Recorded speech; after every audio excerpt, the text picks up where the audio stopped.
there guys, so recently I got done watching every Halloween movie in the series and I just kind of wanted to jump on here and give you my own personal rankings of each movie. Now, as always, if your rankings are different, let me know in the comments below. If you like what you're seeing here guys, you can also subscribe to the channel. But let's jump straight in. Coming in at number 11 is Halloween Resurrection. Now this movie for me has a lot of different issues. One in particular is killing off Laurie Strode or even just bringing her back in general. Honestly, I've always thought a better idea would have just been to tell the teenagers, tell the cast, that Laurie Strode had killed the wrong guy and she's currently in a mental asylum. Considering that Jamie Lee Curtis didn't really want to come back to the role, she kind of finished everything off perfectly in H2O, they could have just let her out of the movie. As well as that, we Busta Rhymes in this movie, karate kicking Michael Myers. The Myers mask itself isn't one of the best. And we have a very boring, bland cast. Particularly the final girl, Sarah, in this movie. She is a likeable enough character, but there's just nothing there for her to do. So overall, I didn't like the cast in this one. I hated the direction they put Laurie Strode in. And just the movie itself feels more like a cash grab than anything else.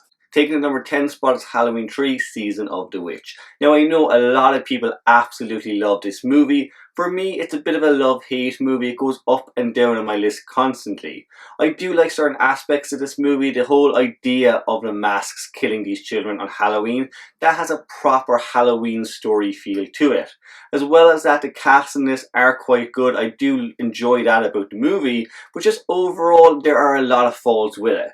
As an Irish person in particular, just the Irish accents in this movie are very grating. The story itself, it is an interesting story, but when you dig deep into it, it gets more and more bizarre and just very strange. Also, the acting at certain parts can be a little bit wooden and the special effects just don't hold up today. Coming in at number 9 is Rob Zombie's Halloween 2. For me, again, this is a bit of a strange one for me. It's a bit of a love-hate movie. I like the director's version of this a little bit more. I can see where they were going with the movie. But just overall, again, there are just too many faults to look past. The movie itself, it's very dreary and depressing. We follow Laurie Strode as she's trying to deal with the events that happened in the last movie. Laurie Strode in this one as well, she does become more of a character that you just don't like in general.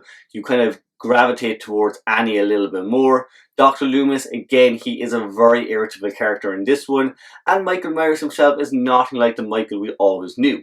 He pretty much looks like a homeless hobo walking through the streets in this one. And with that, you have the White Horse. The worst thing for me in any of the Halloween movies, just because it related him to Jason Voorhees. At least with the Cult of Thorn, it was its own thing. With this one, it is just Jason Voorhees' storyline being repeated for Michael Myers. Speaking of Rob Zombie, coming in at number 8 is Halloween 2007. So this, for me, I actually do enjoy this movie, particularly the first half of the film. I do like how they delve into Michael's psyche. Generally, I don't like that idea because I do like Michael being this mysterious figure, this shape, the boogeyman. But this one, when I look at it kind of as an alternative timeline, just a different way of looking at Michael, a completely different Michael Myers, I do like that start to the movie. The second half of this movie just feels like the original Halloween, but not as good. The characters, they're not as likeable. Myers himself, he does look quite different. The mask in this is great. It's one of the best masks in all the Halloween movies.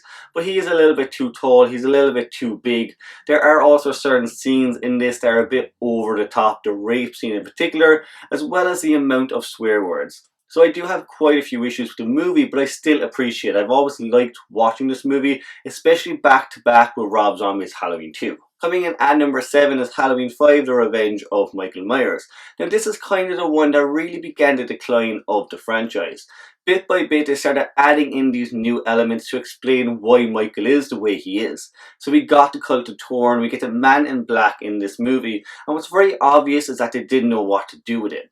If you watch any of the behind the scenes videos of Halloween 5, you can tell, and they'll say it, that they pretty much add the Man in Black just as this mysterious figure that they would figure out in the next sequel. So they didn't really know who he was or what he was going to be about. They pushed that all aside until Halloween 6. And that, you can tell, is a disaster for a movie to do.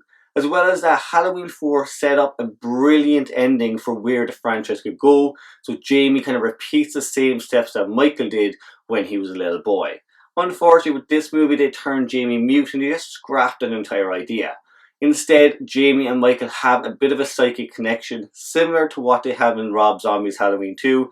That was an interesting idea, I didn't mind it, but I just wish Danielle Harris was able to do a little bit more. Donald Pleasance as well comes back as Dr. Loomis, and again, they change up his character slightly. He's a bit more aggressive, he's not the Loomis we've always known, and he goes a bit batshit crazy at the end of the movie. Saying all that, the kills in this one are quite fun. They're really creative, inventive kills, as well as that the chase sequences are some of my favourites in the Halloween movies. So we get the laundry basket or the laundry chute chase sequence. We also get Michael using a car trying to hit Jamie in one scene. I did like that. It kind of helps the movie along, which is why it's up a little bit higher on my list. Coming in at number 6 is Halloween 6, The Curse of Michael Myers. Now for some people they absolutely hate this movie. I've always really enjoyed it, particularly because of Michael Myers and just the cinematography or the atmosphere of the whole film. It does feel like Halloween, and when Michael Myers is on screen in this one, he is terrifying. The mask is one of my favourite masks, and just his presence alone on screen is one of the best things about the movie. The kills in this one, they are quite gory, but they are proper good kills. Again, Michael Myers is the best he's kind of been for a while in this movie. The cast and the plot aren't the best, they are quite weak, especially the entire Cult of Thorn storyline, and what to do to Jamie at the start of the movie is one of the worst parts of the film. It's an absolutely great chase sequence. I love that chase sequence. I just hate her death. Overall though, the movie, yes, it is very muddled, it's very messy, especially with the two different versions that they cut up. But I love Myers in this movie. I love the kind of atmosphere and the proper Halloween feel we get from it. It's a really good Halloween movie if you can check it out. Just ignore the entire plot. Taking the number 5 spot is Halloween 4, The Return of Michael Myers. This one for me, guys, is almost a perfect Halloween movie. The cinematography alone makes it look like Halloween time. We also get the introduction of Jamie Lloyd. But just overall, there's a lot going on. There's a lot of action. There's a lot of characters to juggle as well. But they're fun, interesting characters. The kills in this are also some of the best. Michael does everything in his power to kill everyone he can. He's crushing heads. He's impaling people with shotguns. There's a lot happening. The downfalls to this one are probably Myers' mask in it. It is probably one of the worst, if not the worst mask in the entire Halloween series. But overall, if you can look past the mask, this is an absolutely great Halloween movie with a perfect ending. The ending alone to this movie would sell it. I absolutely love it. Check it out if you get a shot. Coming in 4th place, it's Halloween H2O. We get the return of Jamie Lee Curtis to the role of Laurie Strode. We get this big ass climactic battle between Myers and her character. There's a lot going on in this movie, but what I like in particular is it feels a lot more like Carpenter's original version. So originally Jamie Lee Curtis, Carpenter and Deborah Hill were all coming back. Hill and Carpenter pulled out at the last minute and Jamie Lee continued on with the movie. And you can see what she wanted to do. She kind of wanted to do what she did with the 2018 version. You do see a more broken Laurie Strode. She's an alcoholic in this movie. She's slightly addicted to drugs as well, just trying to get over the events from 78. The entire movie builds to kind of a climactic battle between these two characters. Laurie Strode really gets her Sigourney Weaver moment and they go to head to the death. For me, if the franchise had ended after H2O, it would have been wrapped up perfectly. It is a great movie that just kind of encompasses everything the original Halloween was all about. You could put this one, the second one, and H2O together and have a pretty perfect trilogy.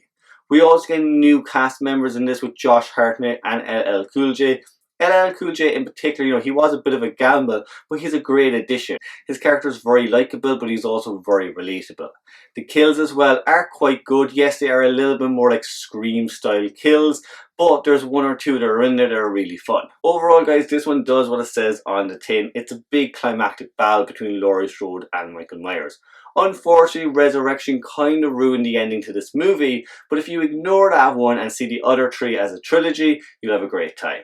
The only fault I would have with this movie again is the mask. There are multiple different masks used throughout the entire movie. So as you're watching it, the masks constantly change. That is the only fault, but again, if you can look past that, focus more on the story and the characters, you will love this film.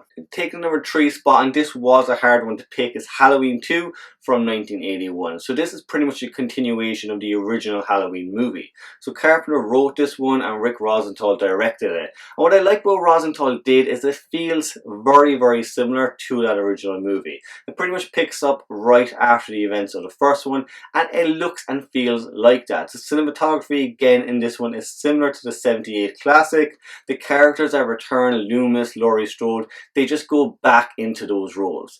There's not a lot I don't like about this movie. I really like the mask in it as well.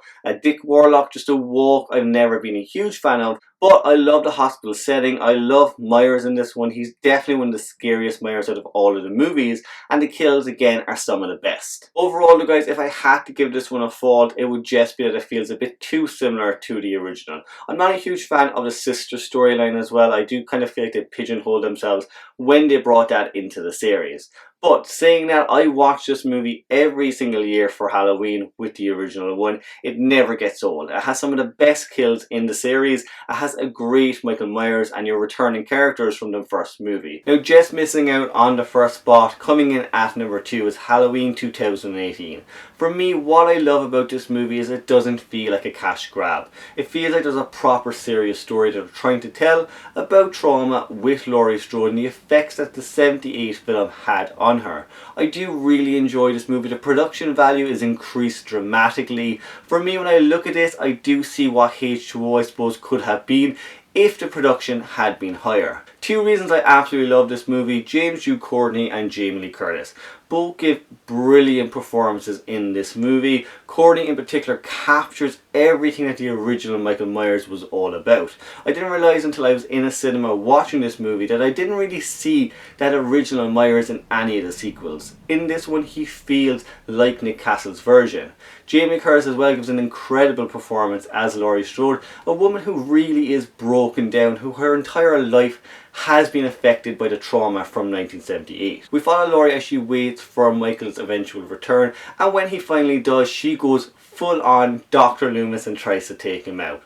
And I like that about her. I like that her character kind of evolved into Loomis. Really only her and Loomis had seen the shape in the original movie and see what he was capable of. The kills in this one also are very inventive and creative. I really enjoyed the gate kill, as well as that the kind of cop's head that gets turned into a pumpkin. That was really fun. There are, of course, a few faults with this movie, just like the others. Dr. Sartain is probably the weakest part of the whole movie. But you know what? After watching a lot of Halloween movies, it just reminded me a little bit of Halloween 6. As well as that, as soon as they introduce that plot development, they kill it straight away. So hopefully we don't see that in Halloween Kills or Halloween Ends. But guys, the main reason this gets number 2 on my list is the production value, the performance by Jamie Lee Curtis and James Hugh Courtney, and just the overall feel of the movie. Michael, as I said, feels a lot like that original version. I really enjoyed this one. I can't wait to see the sequels. So coming in at number 1, this one really shouldn't be too much of a surprise. It's Halloween from 1978. A lot of things work in this movie really well. Just the simplicity of the storyline alone. Myers in this one, he does really feel like the boogeyman, the shape. There is something human about him, but at the same time, you can tell he's not fully human. Laurie Strode is a great final girl. She's kind of a character you genuinely care about in the movie, but so are the supporting cast. Annie and Linda, Bob, they're all really interesting, fun characters. The characters in this may be a little bit more stereotypical today, but in 1978 it was a lot more original. That's the same for the simplicity of the plot. It's essentially an escaped mental patient that gets out and goes killing in his hometown. Very simple plot, but again, the performances given by the actors in this, Donald Pleasance in particular as Dr. Loomis, gives an incredible performance in the movie. That all helps it along. You pair that with Carpenter's score, one of the best scores in film and in horror, and it works really well. The kills in this one may not be the most inventive or creative, but they are still good kills. There are a lot of jump scares in this movie. A lot of people tend to think Halloween and these older slashers didn't have jump scares, but if you watch the original Halloween, it has quite a few. The movie builds on suspense and tension over blood, and that works for it really well. The directing by Carpenter as well, those steady cam shots, there are some long shots where we're just following characters as they're delivering dialogue, as well as at the nighttime scenes with the blue tint on the screen. There's a lot to love in this movie. The ending alone, just that final act, that final chase sequence with Laurie Strode is what made me love chase sequences in movies. The last scene of the movie where we don't know where Myers is also a great way to end the film, and it was something that really hadn't been done too much beforehand. If you haven't, guys, of course check Halloween out. It's a great movie, and of course it was going to get to the top of my list. But guys, as I said, this is just my ranking of the Halloween series. If yours are different, let them in the comments below and we'll go through them. As always, guys, check out my other videos if you want to see more content on horror movies or just movies in general. And until next time, Heidi ho.